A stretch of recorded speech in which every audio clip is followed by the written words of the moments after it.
ஸ்ட்ரெஸ்ஃபுல்லான ஒரு கண்டிஷனுக்கு போகும்போது பிரச்சனைகளுக்கான தீர்வு யார் கொடுக்குறாங்களோ அவங்கக்கிட்ட மட்டும்தான் என் பிரச்சனையை ஷேர்.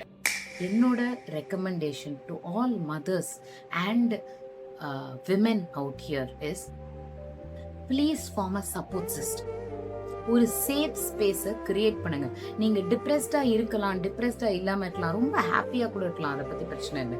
ஆனா இந்த சேஃப் ஸ்பேஸை நீங்க உருவாக்கும் போது என்ன ஆகும் அப்படின்னா, நீங்க ஒரு ஸ்ட்ரெஸ்ஃபுல்லான ஒரு கண்டிஷனுக்கு போகும்போது வாழ்வா சாவா அப்படின்ற அந்த ஒரு மினிட் நீங்க எடுக்கிற அந்த ஒரு டெசிஷனை இது உங்களிருந்து சேவ் பண்ணும். இந்த சேஃப் ஸ்பேஸ் உங்களை ஒரு தப்பான டெசிஷனா நோக்கி போகாம உங்களை பாதுகாக்கும். So start creating a safe space.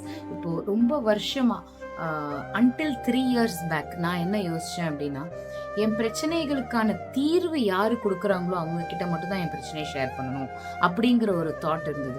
இவங்க கிட்ட போய் சொன்னா அவங்க என்னோட ப்ராப்ளம் சால்வ் பண்ணிடுவாங்களா, அப்புறம் நம்ம சும்மா போய் புலம்பிக்கிட்டு அப்படின்னு நான் நினைப்பேன். ஆனா இந்த கண்ணோட்டத்தையே நான் இப்போ மாற்ற ஆரம்பிச்சிட்டேன். That gave me a lot of stress. ஏன்னா யார்கிட்ட நான் போய் சொன்னாலும் என் பிரச்சனை தீர போறது கிடையாது.